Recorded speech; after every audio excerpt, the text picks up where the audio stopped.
beanie and jeans on. Gloves. Oh, don't have my gloves. It's really weird. I own about 5 or 6 pairs of gloves, and 3 of them are wool.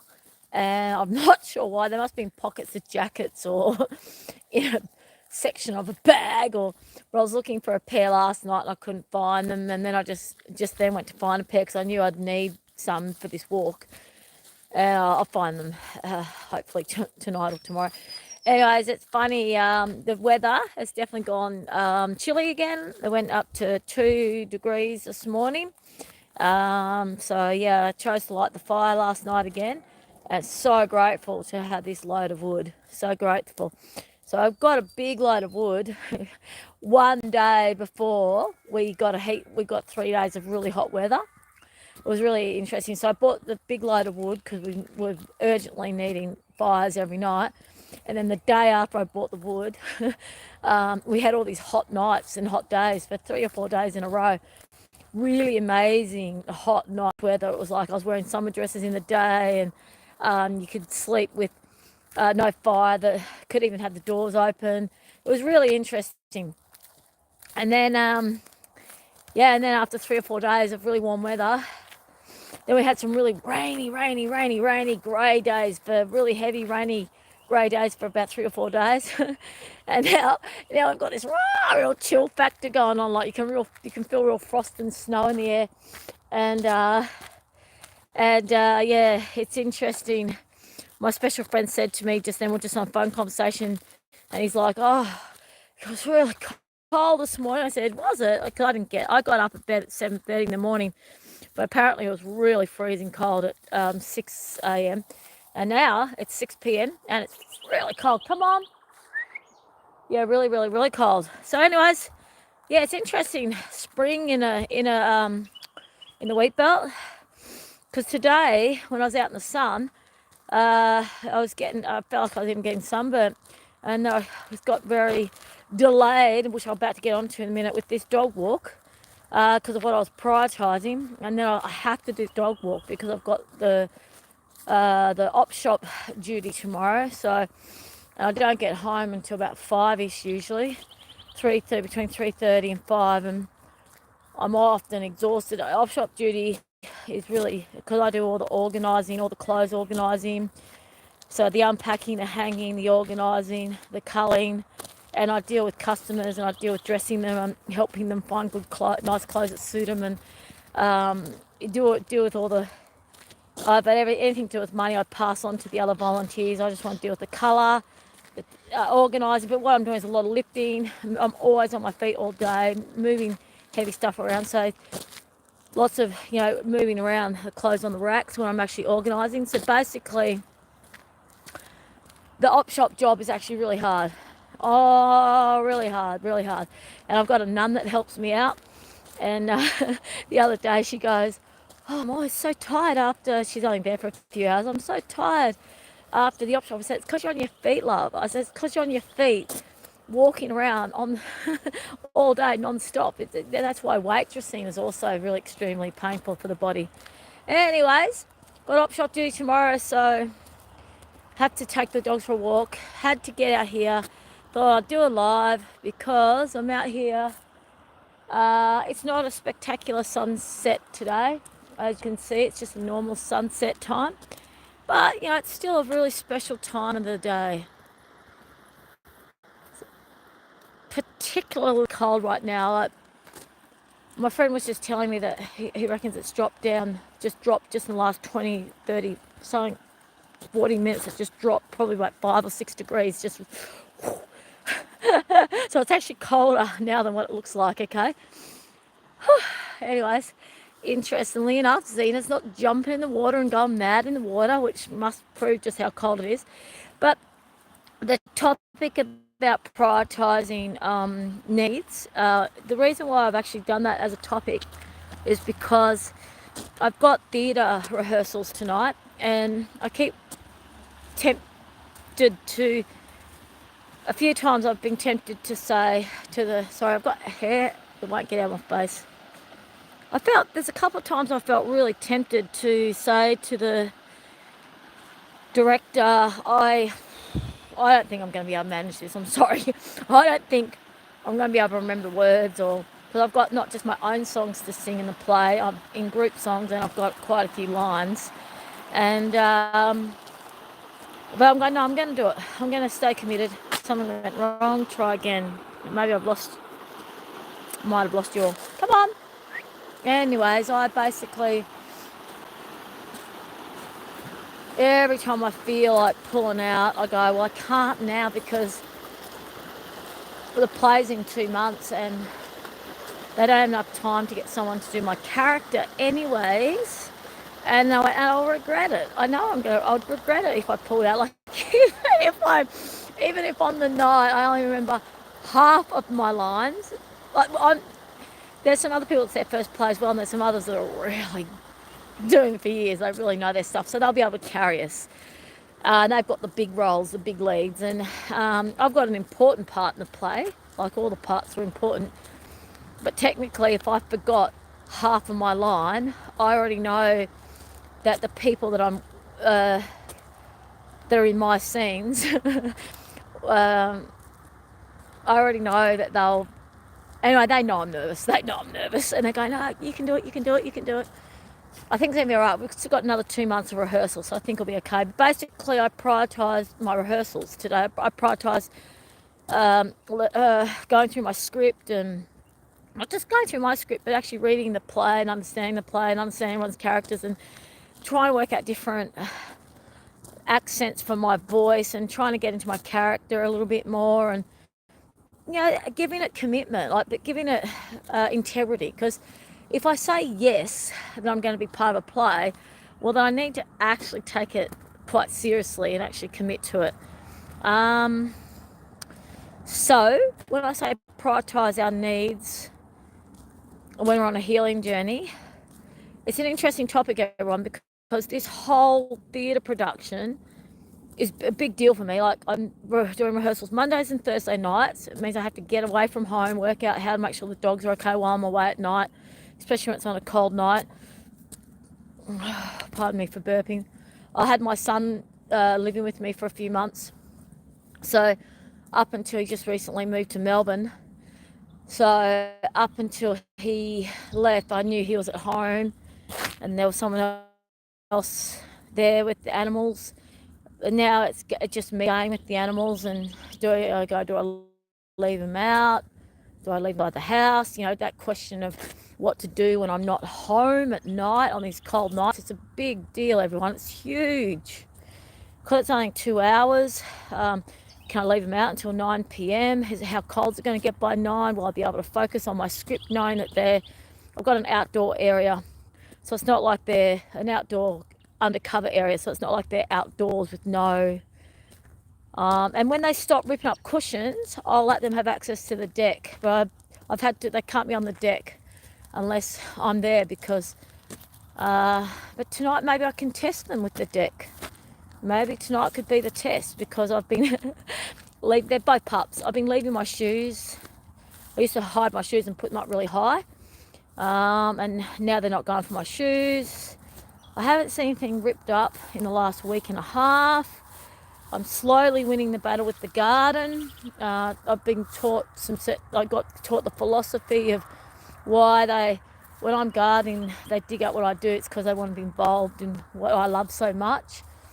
But what their involvement actually is undoing and killing what I've created. But I'm learning, teaching them. Slowly. One, how it devastates me when they rip it up. Two, this is mine, not yours. Like when I put a plant in the ground, and I'll hug the plant. I'll go, this is mine, not yours. And then I'll show them their toy and go, this is yours. So apparently that's one of the ways to show dogs. You go, mine, not yours. This is yours. Apparently that you can do that with stuffed toys, and interesting. So prioritizing our needs. Okay, so today, everyone, literally I spent hours working on this play, having integrity around my part, and that's hours that I wasn't in the yard, hours that I wasn't working on the house, hours I wasn't doing my admin, hours I wasn't, whatever other plan I might have been able to, whatever other way I could have maybe have lived my life. But it's about prioritising what we think is going to impact our mental health the most. That's what I've come to realize. So every morning when I get up, I so I had a really special evening last night because I had a really special friend come and spend time with me, and we watched movies together, and it was just so nice sitting in front of the fire. We went out for dinner, and then we're watching a movie. No, we weren't watching a movie. So we were watching some. I was telling him about the Adamic tribe. We're talking about. He wants to learn a lot about. We talk about the Bible a lot, and many of us know that the Bible's had stories taken out, like Mary Magdalene's been taken out. A lot of bastardization, a lot of human bastardization of what could have once been pure words, and just the whole thing about religion, and like, because my friend grew up as a Roman Catholic, and out of all the religions, of all of them, excluding sects and cults, SECTs, sects and cults, the worst religion of all of them is Catholicism. Most Catholicism is so evil. It's so far from God. So far from God. Like, they don't even touch the Bible. They don't even hold a Bible. They don't even know how to read a Bible. They don't know what part of the Bible to go into. There's just someone standing up the front dictating all this crap, whatever. They can say whatever, and they expect penance and they expect money for them, and they say that they can only receive God through them. And a true Christian never does that. A true Christian and someone who truly understands God, it's like you and God. You don't need the religious leaders. You don't even need the church. The church is actually there for your community as a toolkit, as your backbone to help live in God's word. But your relationship with God is your relationship. And, you and the Bible can be enough if you choose the right Bible, and if you can really learn how to unpack it. It's quite a big topic, that one. So my friend and I discuss that a lot, because he's had really amazing conversations with priests as well, who I've had amazing conversations with pastors, and they all admit it. Religion is so flawed. Just anything human made is flawed. So anyways, what's my point in the story? My point in the story is, it was really nice last night. I had a late night. That's right. I had a really late night. So we're up to about 2 a.m. And then I was sore from work. And then today was a slow morning. And as in, my body didn't want to move. And most of my day, my body hasn't wanted to move. And I'm going to, how am I going to make this day work? It's really interesting story. It's a really interesting story, this prioritizing our needs when we're in a healing cocoon. Because what I've come to realize is, we slow everything down, we soften everything, bring it to the simple core points of what's really important. That's just one way I'm getting through each day, is working out what is the most important part of what I could do to move me forward, this day by day, minute by minute way of being. And with the commitments that I bring in, like this theatre commitment, it is a blessing that I committed to this theatre production, because I was thinking today, you know what, this has actually got nothing to do with the house, nothing to do with, hard yakka on my body, nothing to do with brain strain. Like, learning the lines it's not a brain strain. It's not an unhappy brain strain. It's not a stressful brain strain. It's like, obviously I've got to learn lines, but it's like playing. Like, I'm getting a chance to play, even though there's an element of stress to it. And as I said, we all have this interaction, this really fun sort of thespian interaction. It's quite funny. And I've become a bit more thespian in a way. Sorry, my hand's getting really cold. I've become more thespian in the way I am now with people. And I was like sometimes I go into this Western character and stuff. It's sort of, I will admit that it is plain and it is fun. And I was thinking today, this is a blessing that I said yes to this theatre production. Even it's actually giving me something away from just toil, giving me something that gets me into the community, and it's a commitment. I can't pull out of it without impacting others in a bad way.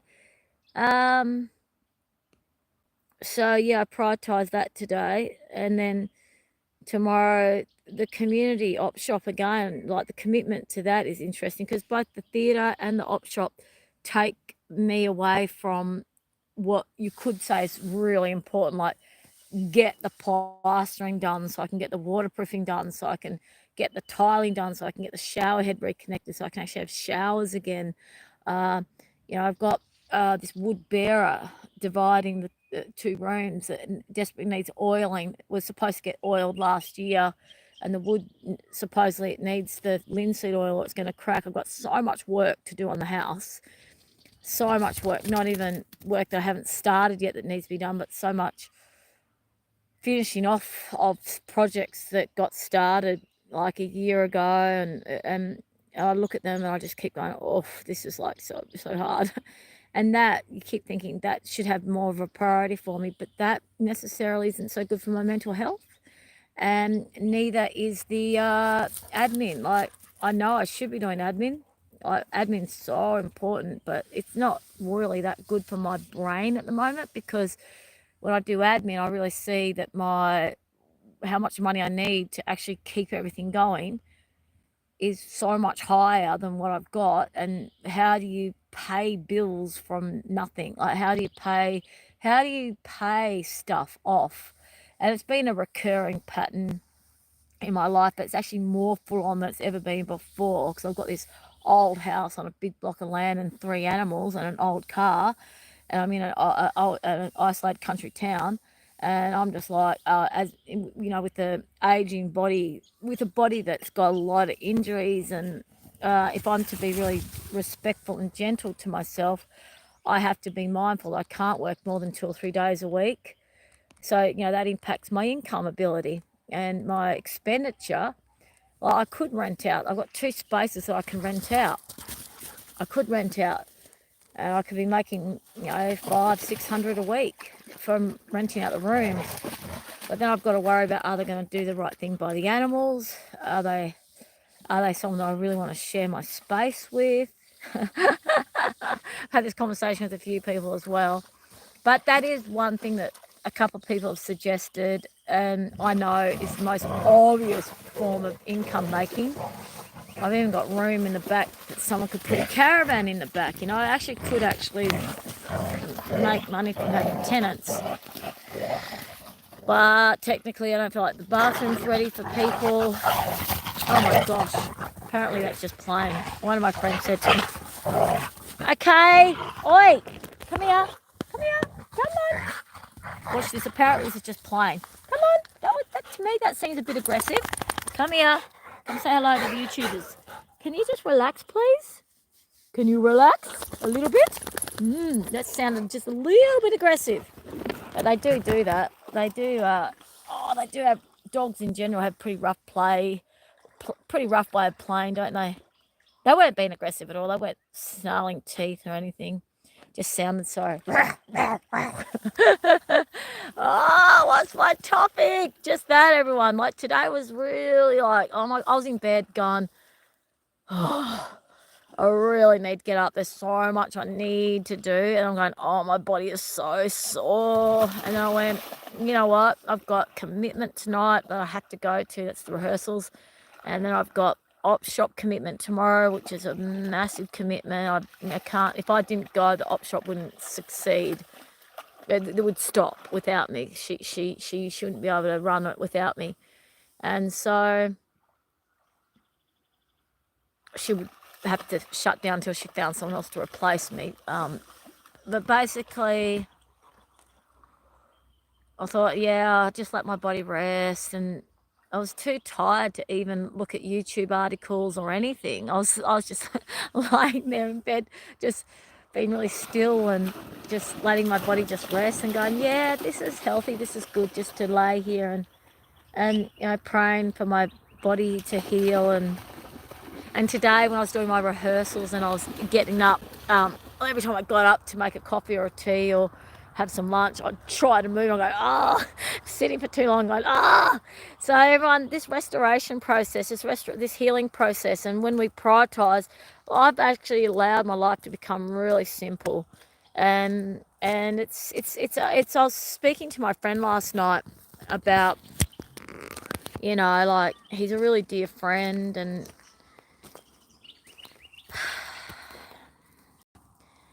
yeah, just about the not, like, if I wasn't here, how many people would that, like, apart from the actual sadness of me not being here, like, me not being around, how many people would that actually impact, apart from the people that I'm giving my physical labour to, like work. My boss would miss me. The lady who runs the op shop, people would be devastated. And I was saying it's a really hard topic because I know that people would miss me to pieces. Yet it's just me. It's just this life, because me and this person aren't like dating or in a relationship. I don't actually. I mean, I think we should go. It's going to get cold. Yeah. Come on, Zena. In the car, come on. I think it's going to get a little bit cold. Oh, shit. Normally I have a bloody... normally I actually have a bloody... I did that wrong. I normally have a towel sitting on this seat. Shit, there's mud all over the seat. Normally I put a towel down so that when I run on the towel, I lift it off afterwards. It was getting cold, wasn't it? Oh, it's getting bloody cold. Oh, look, guys, that topic that I was just about to talk about, that's a whole nother topic, but it's a really interesting one because it ties in with the prioritizing. Might just turn this car for a second and just wrap this up. Not as long as last time. I was on the phone for way too long last time after I got in the car. Oh yeah, I just got a message just from my brother. It's really interesting. Actually, that's one of the reasons why I thought I might want to do this YouTube channel, because I was speaking to my friend last night about family. I was giving him some history on my family and stuff, and he knows some, but he doesn't know everything. Like, you can't know. We've only known each other for a few months, but the point of the story is my family. Whoa, there's some major dysfunction in some ways in my family. And then I got this message from my brother just before us, a voicemail message going, "Hey sis, you're the eldest in our timeline." I can't remember how he said it now, but just the way he said it was so honorable. You're the oldest of our timeline, or something like that. And I know you don't have any space for me, and this and that, rah rah, but you're like, he was actually honoring me as eldest in the family. And I sent him a message going, "Look, I'm happy to reconnect with you. I love you lots. Like, I send you blessings." So yeah, he wants to reconnect and he wants to create a relationship with me. I'm thinking, within really clear, healthy boundaries, I will. I will, because I am the eldest. But I was thinking, isn't that funny? I was just talking to my friend last night about how, the whole family thing, and we were talking about, I've been talking to a lot of people about this particular topic, about when you live alone and you have a life that has a lot of loneliness in it, but you're not alone. Like, you've got really good friends, really good connection, amazing relationship with God and Jesus, but the ego feeling of being alone. Yeah, it's a really hard one to talk about, and the prioritizing what to do when you're in a cocoon, because we could just have really simple lives where we don't really do anything or commit to anything. That was actually my main point about the theatre. We could just not commit to stuff and have these really small lives and just live at home alone and have these quiet nights and these really quiet days and just plod along with the toil of running a house. And or we can step up and commit within the community and become part of something that where they actually rely on us. And then we've got to sort of prioritize them, but we have to prioritize that commitment within our own needs. So I really needed to go out and do some gardening today. Urgently need to get out into the yard. It urgently needs mulching, and there's just all sorts of things that need to be done. And because I focused on the rehearsing, I didn't get time to do the yard, and I thought, it's okay, the land can wait one more day. It's going to have to wait for Friday as well, and it's probably going to have to wait until Sunday now, or Saturday, sorry. Saturday afternoon, and my boss yesterday at work, when we did this one of the jobs, whenever we can find plants that can be replanted, we always rescue them and save them. So he asked me, there's this one garden that we're working on. He goes, do you want this, this, this, and this? And he pointed to all the different plants that we had to cut back that can be re-sprouted. And I said, oh, yes, please. And then he actually went out of his way to fill up a really nice bag for me, and the rest of it was just mulch, like compost. And I just felt really, really like that's a really beautiful thing to do, because that took him an extra minute to do that, like, or even an extra couple of minutes to do that. But he really wants me to be able to put more plants in the ground. And yeah, so I thought that was really special. Really enjoyed it. So I wanted to get those plants in the ground today, and it didn't happen. Anyways, everyone, what's the time? I can't see where I'm on this, but I've done 25:57 minutes, and I've got to get ready for work, for the rehearsals at 7. But yeah, prioritizing. I was just thinking today about how hard it is to have these commitments to the theatre and the op shop, because work, I could do more hours at work. If I wasn't working on the op shop, I could do more paid work, and I'd be working my body just as hard, and I'd be getting money for it. But I'm not going to let this lady down that I do the op shop duty with. And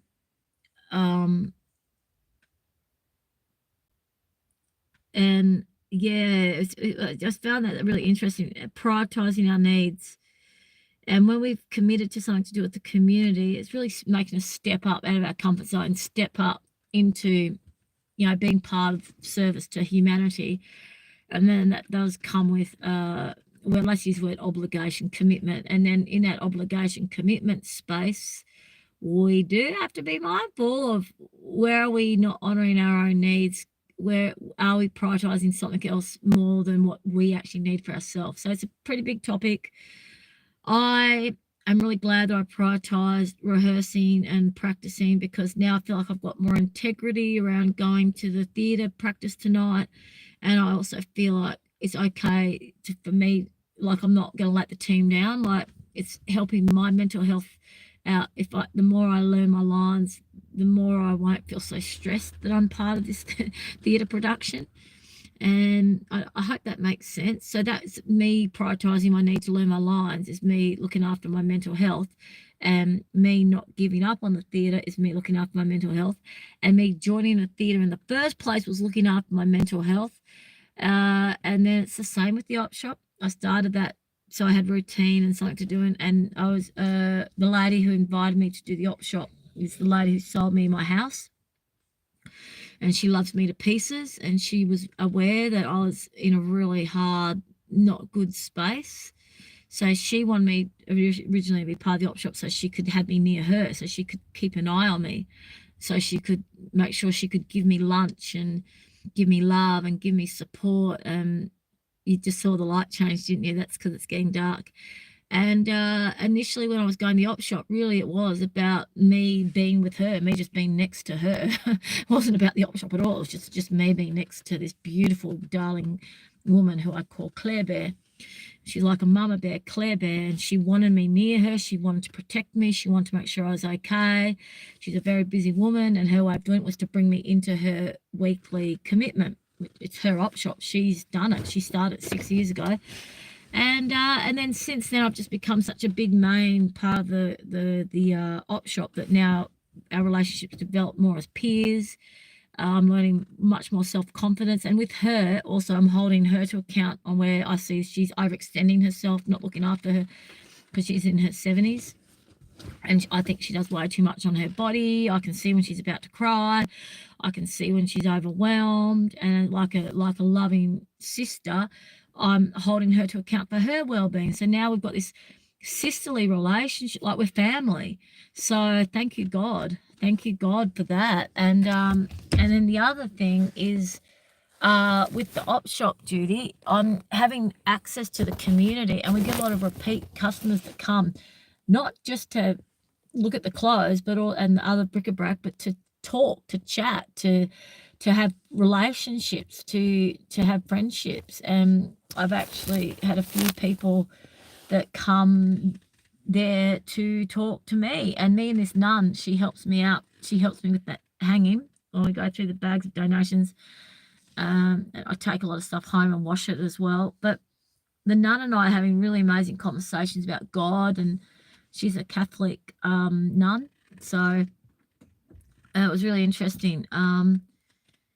Yeah, just having this amazing rapport with her, and the things we talk about.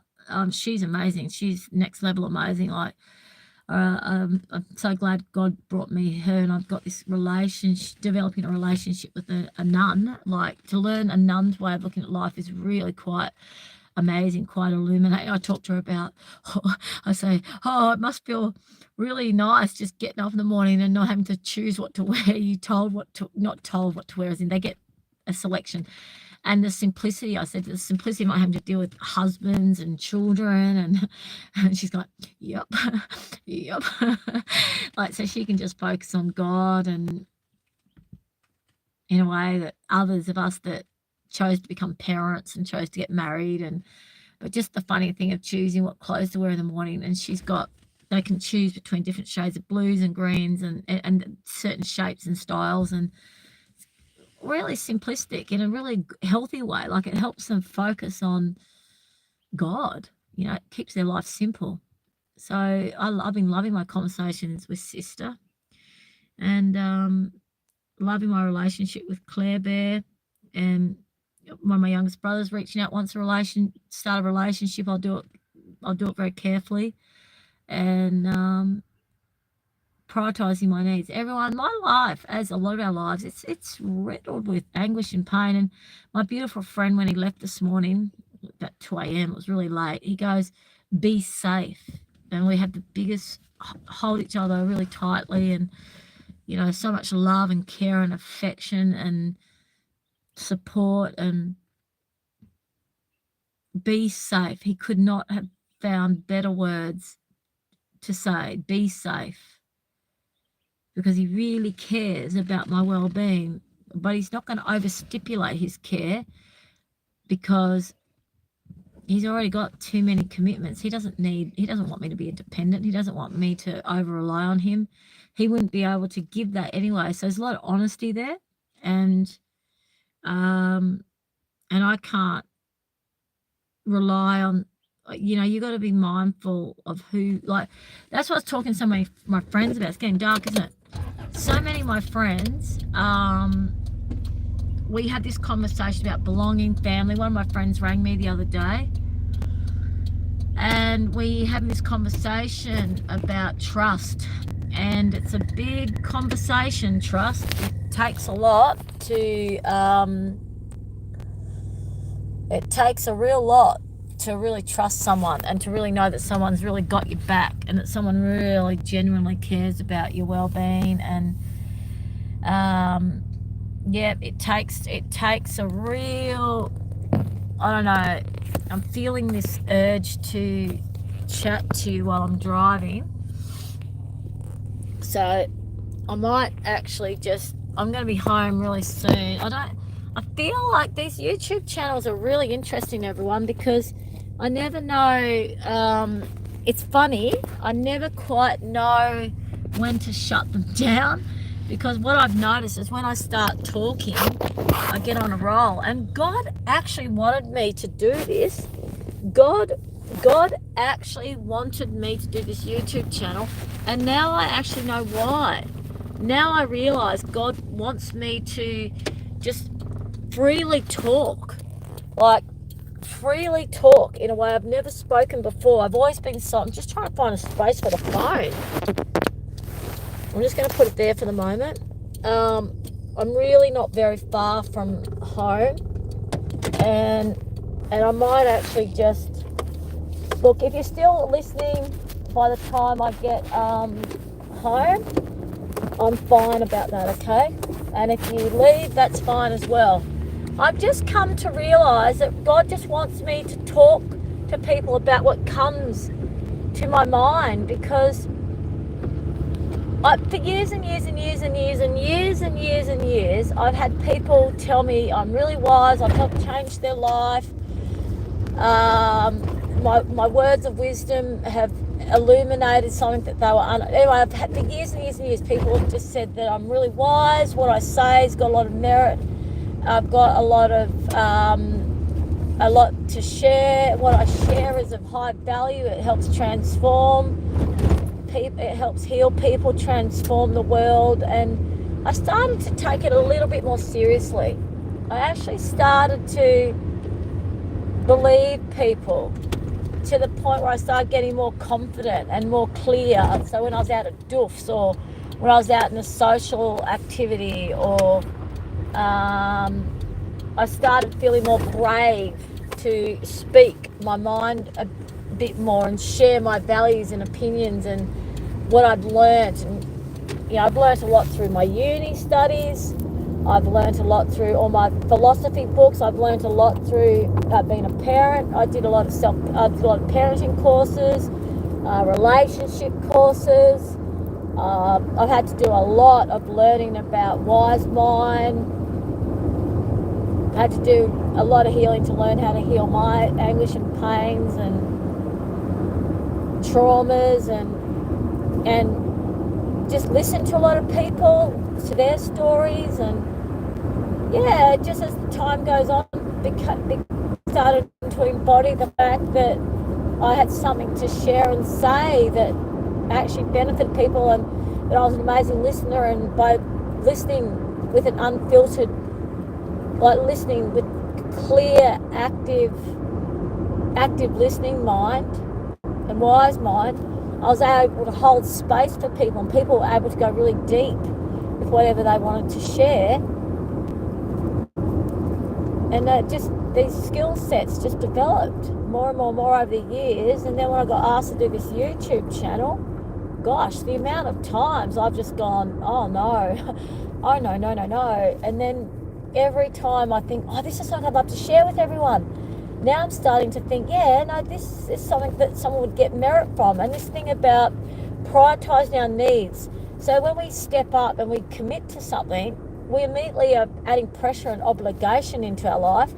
And for a lot of us, we don't want that. We're just like, no, I don't want more pressure. But that extra pressure helps us step into out of our comfort zone and helps us learn something new. And we need to prioritize doing that with integrity, which means all of a sudden our time's getting shared around.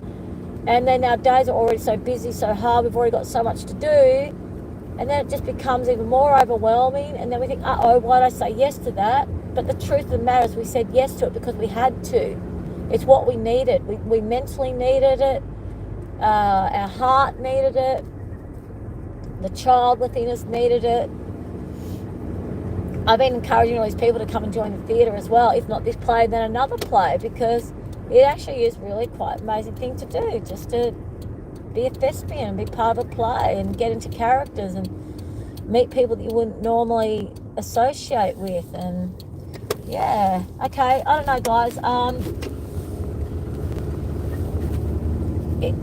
I just feel like this is a big deal. I feel like this is going to impact someone. I feel like someone is actually going to go, right, I'm going to be brave now, and I'm going to now actually join a community organisation that involves me to step up. I will be able to fit the time in, and it will be good for my mental health.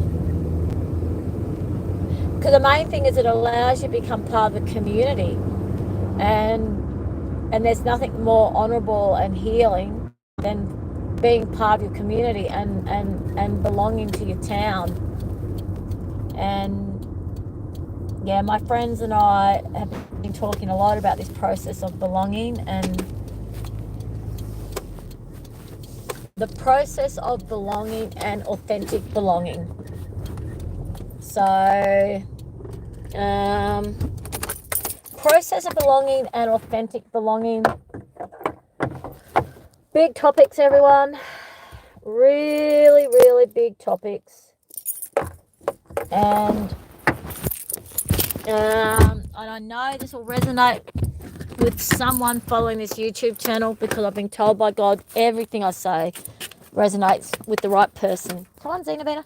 The right person hears exactly what they need to hear, and they go, oh, that's how I can survive, or that's how I can do okay, or Come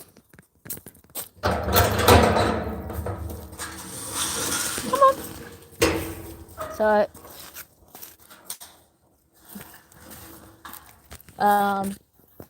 Zena, Ollie, come on, quick. Zena, come on, quick. Inside, Ollie, come on. Ollie's outside. Here, I'll show you my fairy lights. You probably can't see them that well, sorry. But anyways, they're pretty cute. They're pretty cute, aren't they? Yeah, they're pretty cute. Anyways, everyone, I'm sort of hoping that topic of prioritizing our needs within a healing paradigm impacts you, because it's a bit tricky, I know. When you wake up, when you got too much to do, everything feels too overwhelming, and you're like, oh, what's important? What is the most important thing? How do I get through this day? And where am I honoring myself? Because my YouTube topic is all about, not just my YouTube topic, sorry, my YouTube channel. My YouTube channel is literally all about, it's all about how to honor ourselves in the healing process. So the healing process, everyone, finding our authentic being, truly finding our authentic being and knowing what's truly important. We don't do it because we feel like we have to do it. We don't do it because we should do it. We do it because we know it actually enhances our self-development. It enhances making us bigger. It enhances getting us out of small-mindedness. It enhances us getting out of our comfort zone, puts us in that fear space, because good fear space is actually healthy. That's when you're pushing yourself to be more, because it's in that exploring that you will discover something in yourself. Like, for example, I've discovered in me, when my friend said to me,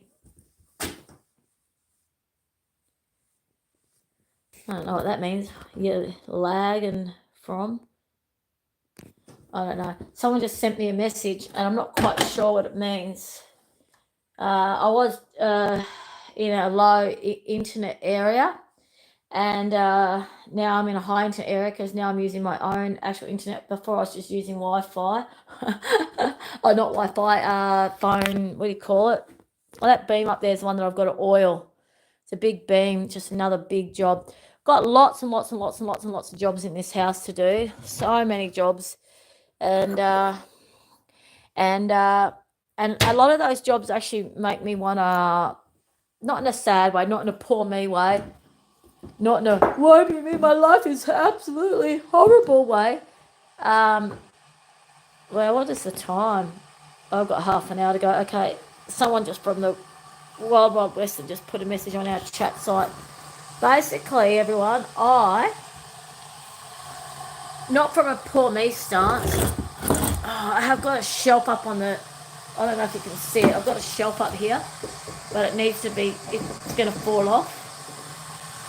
It's not up properly, so I've had to take the tees off, and I've had to put them on the floor. But anyways, I'm just going to make myself a quick tea before I go to, I'll make this into a takeaway, because I've got to go to the, oh fuck, sorry, now I'm starting to stress. Got a headache. I haven't been able to get rid of this headache. Let's wrap this up. So,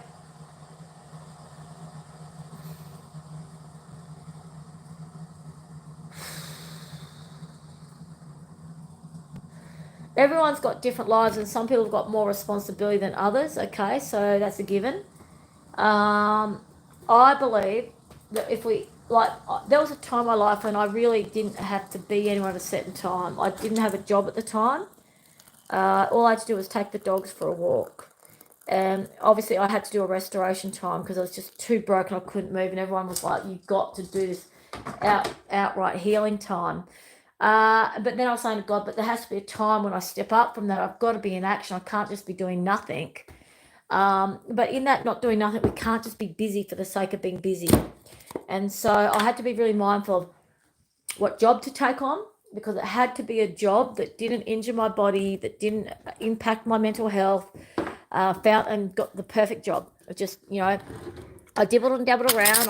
I took on a few clients here, private clients, and I was doing some renovation work for private clients. I didn't like that because I found that I gave this lady nearly 2 weeks of my consult time unpaid. And then when I started to do the job for her, got all the products, started the job, and I even preempted, I pre-explained to her, there's going to be a time when you freak out. There's going to be a time when we start the renos, when it all goes really crazy, you're just going to go, especially when all your stuff's packed up and in a room and this and that, rah, rah. There's going to come a time when you hit overload and it's going to be really stressful for you. And when that time hit, she took no responsibility. She just went for the jugular on me. And I said, I'm sorry. I gave you weeks of unpaid free time to do this consult work with you. It's all written in the books. It's all signed. It's all dated. I explained to you very clearly I thought different energy levels might come up for you. And no, I'm not going to be treated like this. Sorry, I'm not. I will not. I refuse. I will not work under these conditions. So you're going to have to find someone else to finish this job now. And then I spoke to someone after that and said, how you go with design consult work? She goes, I don't do it. I won't get into it. I won't get, customers keep changing their mind. They're all over the place. I said, well, I'm not going to do it anymore either. I'm just like, I'm not strong enough for it. I don't feel like I've got the skill set to deal with when they freak out and all that free time you give them. So then I was like, right, what else can I do? And I thought, look, I really do love gardening. I love gardening so much. I love gardening way more than renovating work. Renovating work's too hard for me, and you need a lot of tools and yeah. And then there was this gardener. I don't know if you know the story, but there was this guy who used to cold canvas. And if I saw someone, went up to a couple of people, say, "Do you need workers?" And that's how I got this job. And we've been working together for a few months now. It's fantastic. So I just cold canvas. I just saw him there working. And I went up to him and I said, hey, do you by any chance need any workers? He goes, yes, I do. And it's a really awesome job. And we do a lot of silver chain work. It's really cool. We're working for people who are working out the garden with us, empowering people. It's just the best job. It's a perfect job for me. And I've got a boss. I'm not self-employed. He would do me. He would employ me with my own ABN. But we're not going down that track just yet because I'm really honest with him. I said I cannot cope with paperwork at the moment. And the other day I had work. Yesterday I had work. And I said, at one point I yawned. I said, sorry, I'm really tired. I didn't get any sleep last night. I got to sleep about 4:30 in the morning. Because I had work the following day, I thought I'd better let him know it wasn't because I was just staying up all night watching movies or what. No, I said I was actually up till 5:30 because I was crying all night. I couldn't sleep. I actually, I was using oils, herbal teas. I was doing meditations. I was doing all sorts of things to try to get to sleep. And I couldn't. He goes, that's okay. We all had those times. That is his response to when I said I had a whole night of crying. I mean, what a spectacular boss, hey? What a spectacular boss. And he wants me to do more days, and I say, I just can't. And yesterday I was really honest with him. I said, I haven't actually wanted to say this to you, but I'm actually a cripple for half of the day. After I worked with you, after I work, I'm actually a cripple for half the day after. And I just can't do more than 3 days a week. I don't even really, blah, blah. He's the best boss ever. So what's my point? Everyone, cheers. Cheers to honesty, waiting for the right job. Oh, yeah, and me get involved in the community, waiting for the right commitments. I knew that once I started getting committed to stuff in the community, I'm really loyal. I'm such a loyal person. I couldn't just log in to anything. I couldn't just if I committed to something and it was the wrong commitment, I wouldn't have known how to get myself out of it. So yeah, when I'm part of the theatre, part of the op shop, they're two things for now. I might take on more things in the future. I'd love to become part of the Friends of the Friends of the Friends of the River, Friends of the Avon River. I would love, love, love, love, love, love, love to become part of that, but I'm not ready. And I accept my limitations. Don't know if I've said any gems tonight that have actually impacted you. I hope so. I'll leave you with something. I don't know if you can see it. It's on my fridge here. I've got this beautiful thing about my child, Father's love letter from God.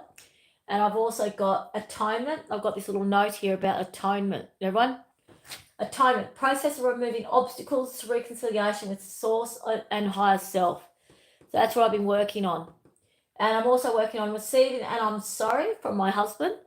I have to really work on forgiveness. Receiving, I'm sorry from Anthony. I need to accept apology, release resentments and misjustice. So I've got release resentments of misjustice. So I've actually got this on my fridge because my biggest thing that I'm working through with my healing, if you all must know, is working on forgiveness, working on how to go into a space of true blue surrender and prodigal forgiveness, like radical forgiveness. How does one do that? Where is it? Where's it got? Try to do that back to front. God, and accepting God as my Father. And so we'll go back to the Bible stuff another time, because my relationship with God is not necessarily a Christian relationship. It's not even necessarily a biblical relationship. It's a father-daughter relationship. It's a father-child relationship. Everyone I speak to, I'm having conversations with them about what is an authentic relationship with God, because we can't just keep saying, oh, it's how religion tells us it is, because there's too many religions out there that aren't godly at all. And even the good godly Christian people will say there's lots of churches out there that aren't godly. Anyways, everyone, I'm going to leave it at that for the moment, because I must away to the theatre. My character is Widow Cracker. And, yep, I've got to still feed my dogs, these little Albany, patiently waiting to be fed. And I'll get going, and we'll talk again probably tomorrow after the op shop, if you like, because I'll probably have something more to share with you. It's probably going to have something more gems of wisdom. Tonight, I rehearsed for hours today, and now I can go to rehearsals tonight feeling I have integrity. I have integrity around my commitment, and that commitment is definitely around me stepping up and being brave. And in that, God can give me more pathways, more guidance, because I'm out and about. I'm getting more chances to be shown different pathways. And yeah, there we go. Let's just leave it at that. God bless. God bless. Good night, and God bless. Okay. Love you all. Good night.